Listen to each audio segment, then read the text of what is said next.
utilities, healthcare, pharmacy, consumer products group. And I have with me our functional colleague, Mr. Mohit. Yeah, thanks, Raghu. My name is Mohit Singh. I am representing Mobolutions, SAP BRIM practice. So we are a small BRIM niche consulting company specializing into BRIM only. So yeah, so I have been into SAP almost 14 years now. Started working on the SD, order to cash, and then eventually moved into the BRIM. Started from CC 2.0, then until now, and also I have worked on the CRM solutions when CRM was out of the S/4HANA box, right? Then SAP eventually, and with a lot of innovations, moved that CRM functionality into the SOM and then moved it back into the S/4HANA box, right? Yeah. So I have worked on a lot of migrations, implementation projects for gaming verticals, software industries, high tech, telecom. Yeah. So I think we are here to talk about data migration. Let's focus on that. Thank you. So we will make this little interactive because this subject requires industry relevance. So we'll just go briefly on the aspects of data management and what are the typical migration objects and what is the approach and why an approach is needed and why it matters, especially when it comes to data, and what is our way of doing things and how we can make it different, and why we do have something called Accelerator, which can help accelerate your data migration process or the data management process as part of your BRIM landscape implementation. Right? So we'll go with the first part. Yeah, so basically before we delve into the complexities and the scenarios that we are going to discuss about the data migration, I heard like many people are here from non-SAP background or they are first time into BRIM. So just to give them a high level overview what BRIM is. So basically what is happening in the last several years, the companies are moving from their product-based models to more of the service-based models, right? Basically on the subscription side of it. So BRIM helps to cater towards that requirements, and it's a very intuitive solution. BRIM comprises of four sub-modules: SOM, which is for order management; CC, which is for like high performance rating charging; CM system is there, which is capable of doing usage variations and a lot of other stuff; and then we have CI, which is in the same box as SOM, which is used for handling of the invoices, presentment of the invoices, and finally doing the GL postings, turning and all of that, right? So all this put in a box, they are known as BRIM, right? So basically, that's what I think the BRIM solution means. So let's focus more on the migration. So now we'll make a scenario, so we'll make it interactive here. So let's say there is a company ABCX who's implementing the BRIM solution, and they have been running their current process using their current system, and now they are in the process of getting into this BRIM, and then they have data which needs to be migrated, transformed, and brought into the new environment. So we'll take that case scenario and then just walk through, okay, what are the different steps and what are the complexities you run into, and what can make it simplified, and what are all the different things you have to think well ahead. That's what we'll go into. So typically you start with that, and then you say, okay, what are my objects involved here? Like I call consumer here, customer here, what is my SAP equivalent here? Or I come back to this is my subscription here, what is the equivalent here in BRIM, right? And then where are my orders, where are my invoices, how is my payment? So all those things are relayed out here. So that is the first step. We get into this and we try to give you the kind of intricacies or the connection between each of the objects, right? That's the first step. So we'll find out what objects are in scope, and then we'll give the dependencies, and then we have a picture how to bring it in. So with that, we'll go to the next part. Then we have to again decide, okay, I have all this data out there sitting out in multiple systems, and then I have to process this.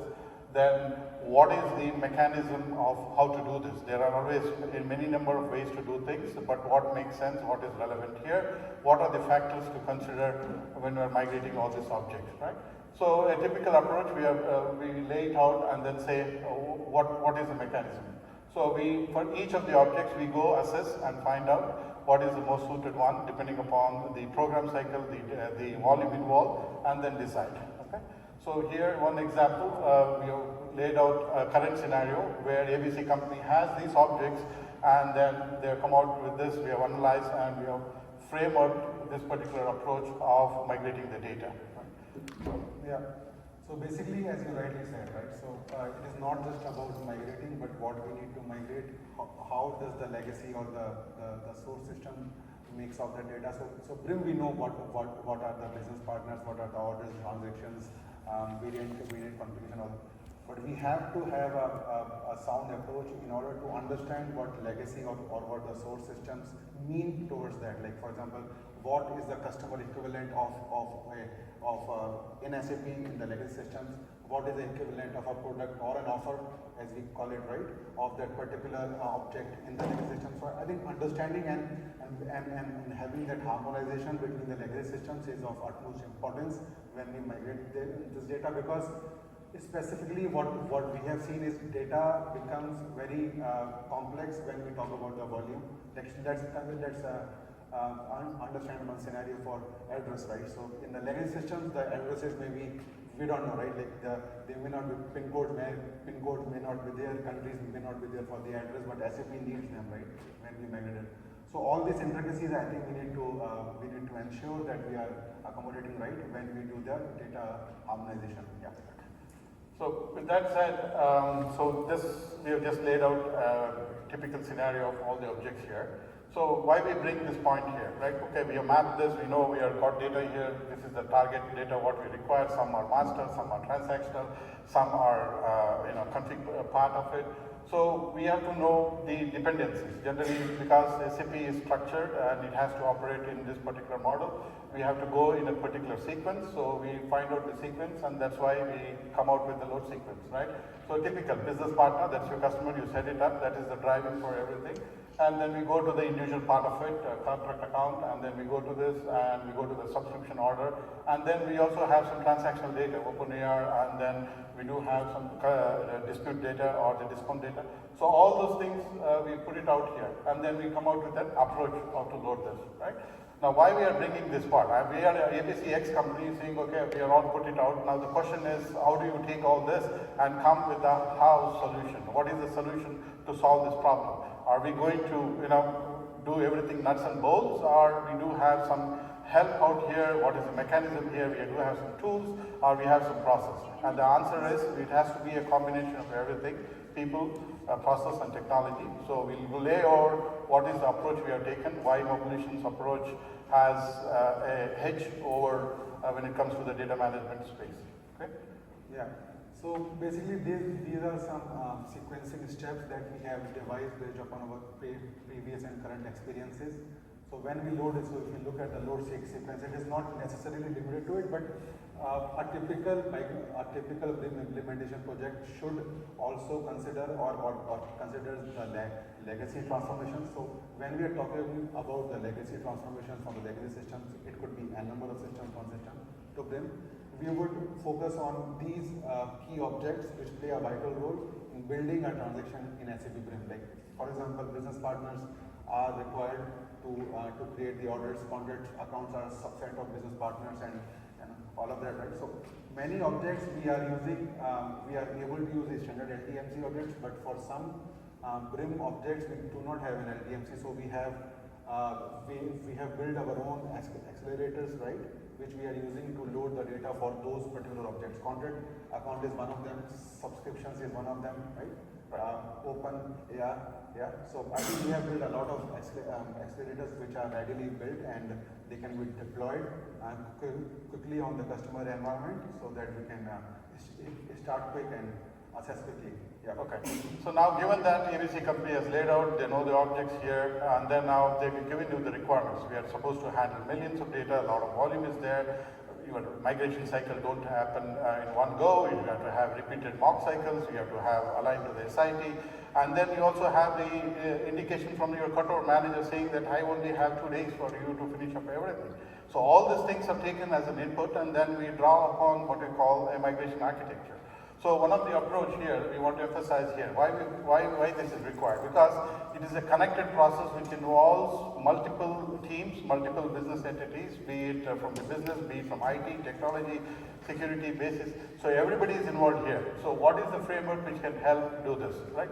So what we do here is, what we have taken here is, especially for the BRIM environment, because of the volume and the complexity and the dependency, we saw the dependency, each is connected to the other. We need to have something where we can do the executions in parallel. So time is of essence. Anything you can do it in parallel will help you cut down the time and get you the accuracy and the results what you need. So the approach what we have taken is, normally they take different approaches, like you do it sequentially, you load one, you go to the next one, you load one, you find out what is there, then come back and catch it and do all those steps. All those things happen, and because this data, we don't get it right in the first place, we have to be prepared. So the approach what we have taken here is, we have an approach where we don't load for a mock cycle. Let's say the mock cycle one, they say, okay, I need just 30% of my data volume, and for business partners, I need around 40%. We don't do, you can take that approach and only load what is required for mock, and you can go to the next mock cycle and say, I'll bring in 50%. You can take that approach, but that approach has some shortcomings because you will not be able to assess the data fully, and then by the time you go to the last mock cycles, then you'll find that you have a lot more challenges into data to handle. So instead of that, we would like to do a different approach and say, let's assess the readiness of the data full volume to begin with as much as possible. So that's one of the key mantra here. We are trying to say start early. Like data is not a second class citizen, data has to be handled first. So let's start early assessing the data. So that's why you say let's start early the data activities. Let's start assessing the readiness of the data. When you say assess the readiness of the data, you are ensuring that you are processing as much full volume of the data for each of these objects what we require, be it your customers, be it your equivalent for your subscription orders in your legacy. Bring them to process and apply your assessment early on with the full volume. The reason for that is because when you are bringing it from your current system, there may be so much of the data which sometimes it is not relevant, sometimes it is not used, sometimes it is not required. You can assess that early on. That's why we need a full pipeline. That's why we are doing this in multiple pipelines. We need a full pipeline to assess the full readiness of the data. So when I do that in that layer, the pipeline layer, I bring the full data and apply the rules of how good my data is, and apply the rules and find out what needs to be cleansed, what is ready to get moved, what is the gaps here. I find this early on, very early on, by processing the full volume, right? It is irrespective of the mock cycle. If I got access to the data, I'll bring it. The second point we want to emphasize is, okay, there is a mock cycle. Now I have brought this full assessment of data. I apply all the rules and I get an output to say what is my readiness of my data. I'll show you some of the slides on how it can be done. And then when we are ready to load for a mock cycle, we move from that assessed data to the load pipeline, and then we load the data. So now we are loading in millions, so you cannot always have something which is serial. You need to have multiple parallel things going on. You need to have processing efficiency, and then the throughput should be high. This architecture, what we are proposing here, helps us to scale up very easily given the existing tools what we have with the SAP landscape. So we run it to load, and then as it is loaded, there are chances it will get failed. So we don't wait for all the failures to happen and then come back and again try to find out the corrected errors and push it. We do have something called reprocessing layer, where as it is, we load it in batches. As the batches are getting loaded, some are getting followed out. We do have a parallel pipeline which is picking up that and then trying to see what is the next step. Can we load this again? Can we reprocess this again? So this concurrent approach will help you handle the complexity of the data very early on, and then you can address any kind of scenarios it is. Let's say the program ABC comes and look, I had my objectives for Mark 2, there's 40%, 50% data, but some things have changed, we need 60% data. Fine. We've already processed the full data in the pipeline, in the data quality pipeline. You just bring the 60% of the data to the load pipeline and then send it to load. So that's the approach we want to take. Right? So with that being said, so this is a typical approach, what like I extract, transform. This is just a high level process picture. But hidden behind this, there are a lot of things to consider. And as Mohit pointed out, we do have accelerators. We'll go and find out why you need accelerators, and then what are the things it can bring about so that it can help your activities faster. Okay? So this is typical activities. We are extracting from all the legacy ERP systems here. We are bringing into processing area. You need to have a choice of tool, right? That's one of the things. You need to have a choice of tool which can help you do most of this, right? And then not only that, if it is just the question of loading, no. We also have to load. We also have to ensure the accuracy of the load. We have to ensure the metrics of this much of the volume of data brought in, this much of the data I could not load, this much of the data was loaded. I need to reconcile. I need to validate. First, on top of it, ABC company comes back and says, look, when you guys have done the data, then there are multiple team members who are going to validate. They need some validation reports. They need some sign-off procedures. They need some mechanism to verify the correctness of the data. And in case of BRIM, we do have scenarios, and we'll show you the approach.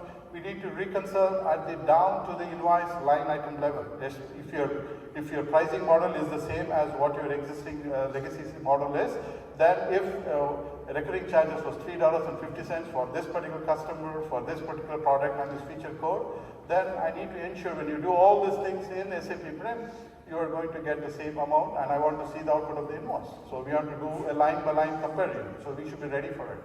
So that's the approach. Yeah, so basically I think that is a very key point, right? Invoice level reconciliation. So when we migrate the data, so we know that the legacy systems billing may subsequently or eventually have to turn it off, and SAP has to take on the billing, right? So the level of reconciliation that happens, it happens at the invoice level. So the customer who's getting billed from the legacy systems for, let's see, you are saying, right, $3.5. So we need to ensure that cent level matching is happening in the SAP after the migration has happened. After the migration has happened and the customer is ready to be billed from the BRIM systems.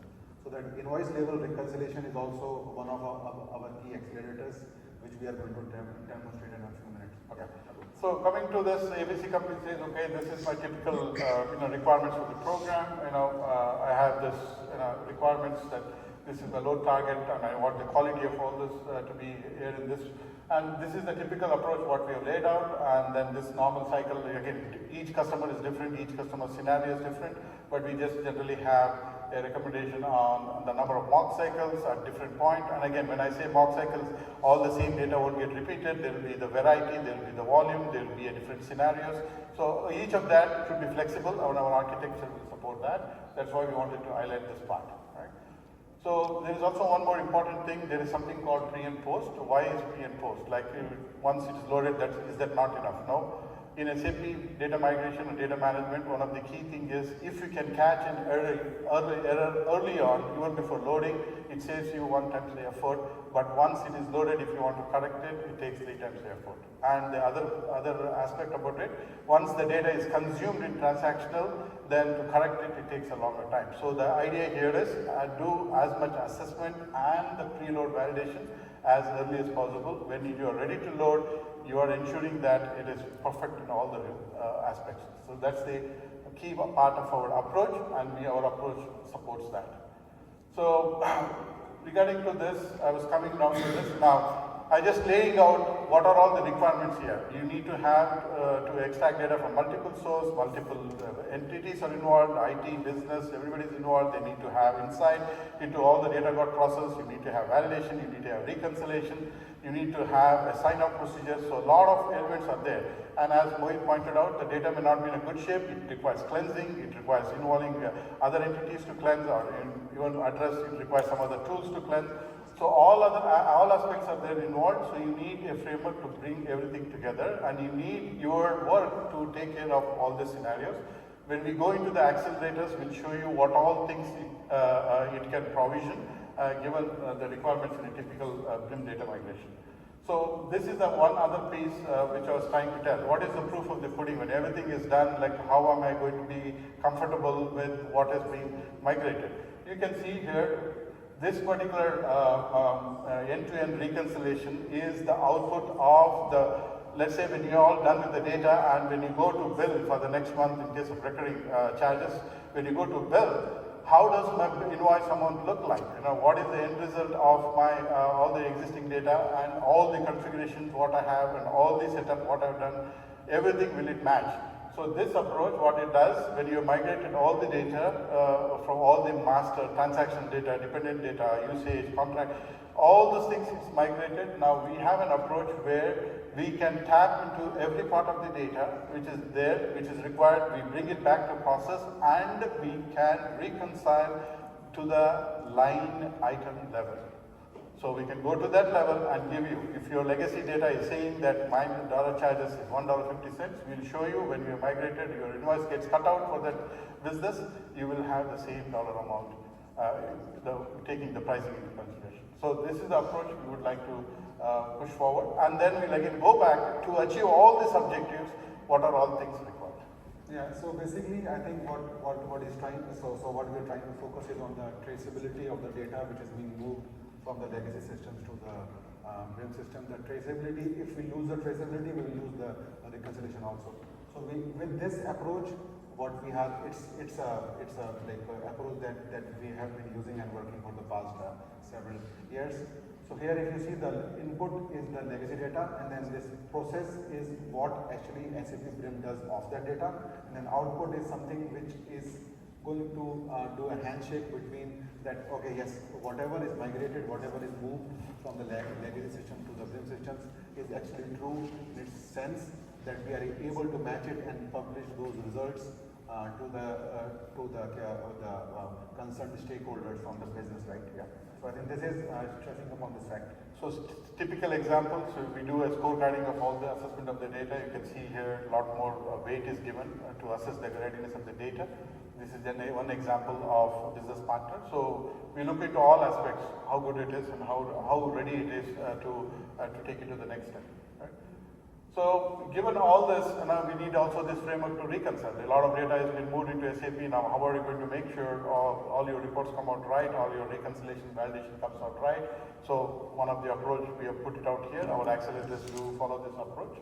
So you need to also have an approach where you have multiple users on the target, on the business side, who are going to review this and say sign up on this data. So we have to cater to that scenario.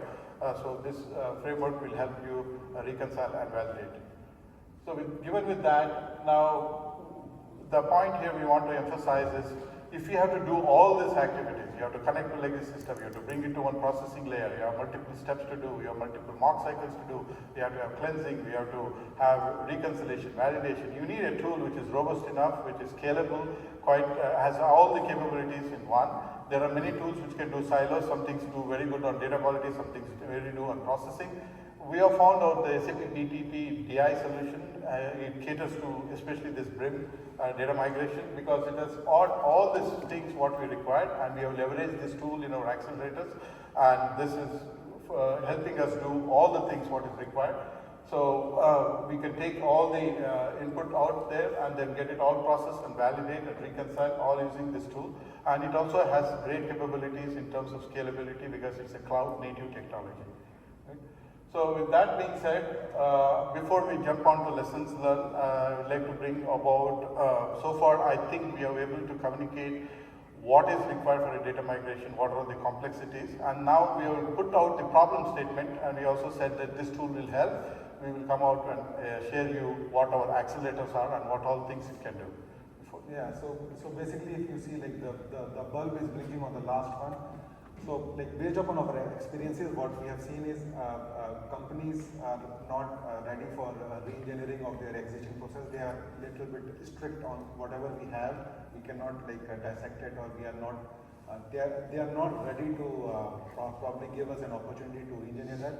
So what we are trying to tell is, if the process re-engineering opportunity is given, it definitely helps you to reduce the data footprint of the legacy system coming into the BRIM, because BRIM has much more capabilities that the legacy system may not have, right? So you may have 20 million pricing records, 10 million pricing records, but most of them may be redundant. So instead of moving them to the SAP engineer, if we can apply some re-engineering, we can get rid of the records which are not required for the efficient processing, right? So I think, yeah, so all these steps we have learned in our previous and current engagement. So the key callouts are start early, assess early, and then process early. So when it comes to data, that's the mantra.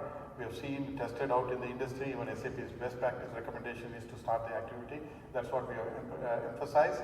But once you add the process, in your framework, in your architecture, please make sure that you have the complete traceability and visibility of the data state. It is more relevant in the BRIM environment because data will move through around 7 different touch points, and then you need to have a complete visibility where my data is, where the gap is, right? All the way from your starting from your source. If you want to get the end data, it goes through 7 or 8 different touch points. So the third point we want to emphasize is don't wait for mock cycles, don't go by the ideology of a mock cycle and then only load that particular data for that mock cycle. Please have a mechanism to assess your data full volume as early as possible. That's what we are emphasizing. And have a framework, have a validation process, have an architecture where you can engage all the key stakeholders. One of the biggest and the best solution from anywhere in the industry is the more you involve the stakeholders because they know the data, it is their data, they know the process very well. Have a mechanism where they can contribute, where they can involve, collaborate, and your architecture should support that. And as what we pointed out, if there is a way to streamline your data by harmonizing your process or cutting down unnecessary data which you don't want to bring, and attempt onto that. All this will help you make the migration smoother and achieve your objective. With that learned, we just want to brief over, we have some time for questions too, we just go over. So we can see why we want to highlight the picture here is you can see what all things are required in the bottom portion there. You need to have DQ, data quality rules applied, you need to have scorecards to assess the readiness of the data, you need to have all the rules for the preload, we have to check that. You need to have dashboards, you need to have all the mechanism to schedule that, scale it, and then have multiple runs of that. So performance is, it cannot be an afterthought. Performance has to be dealt in the beginning. You need to have something for lineage, validation, enrichment. And also sometimes we need to take care of special sensitivities for the industry you're working on because you are handling PI data, you are handling HIPAA compliant data, so you need to be cognizant of that. So your accelerator should provide you that provision. So this is one of the key standout for this. We have come to a level where we can give you something like 30 to 40% which is generic. Most of the things what you do here is already there in the accelerator. And these accelerators are per object. It's not like one accelerator for all objects, one accelerator for BP, one accelerator for contract account, subscription line item. This is what it is, and you can see some of the things which it can help you do your work faster. With that, we would like to open up for questions before we wrap up the session. I know we just have 2 minutes, so we're open for questions. I know it was quite a bit of topic with a lot of content, but we'll try our best to answer your questions, what you have.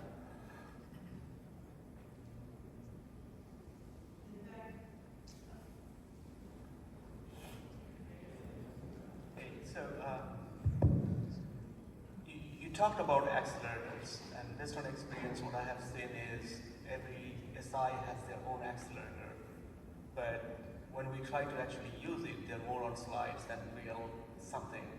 So how mature are your accelerator, and as you are going through many clients, how much of more work you have to put in on top of this? Good point, sir. So our accelerators are, because we're using DI and the kind of technologies what we use, they come with, I'll go back to the previous slide, some of these attributes of those accelerators are generic enough. So in that context, we are seeing 30 to 35% is covered there. Right? And what is the customization there? Your target may be different, your target database may be different, your target source may be different. You should have that flexibility, that this comes with that flexibility. You create another connector, connect to any system you want. You want to process it in a different layer, it's fine. You have a different way of reporting. You want to push this data here, it can have that flexibility. So that's where the customization part. The third customization part is the transformation. Your rules are different, your engagement is different, your business model is different. So that part, there are some standard objects, standard rules which can be applied for SAP irrespective. There are some things which is customizable for your own unique business case. So that one is the work which we have to do, and this tool helps you do that because of the DI tool what we are there. If we got a rule, we'll just come back, and if you say custom rule, we'll put a custom rule and get you the output. So I hope you have answered the question. Yeah, so basically like in standard we do not have like objects to migrate each and every object that BRIM requires in order to actually process a transaction, right? Like for example, subscriptions, there is no objects, right? There is no LTMC object. For business, for contract account, there are none. So we have built these accelerators, which will help you to definitely provide only the mapping. Since you already have the accelerator, you just need to provide the mapping from the legacy, and we will be able to quickly move the data. Rather than to build it from scratch, we'll have something readily available, which is already 35-40% configured. So we will move a little bit more faster. So we've also tested, on millions of data, the performance and scalability, and then it has room to increase the performance, and then it has mechanism to work with basic security to make sure that the system is ready to scale. So it can take the advantage of the horsepower what the system is already having at multiple layers, not just in the target side, it also is the processing layer because it's all container technology, so we can scale it up. Any other questions? We have no further questions. Thank you very much, Mohit and Raghu.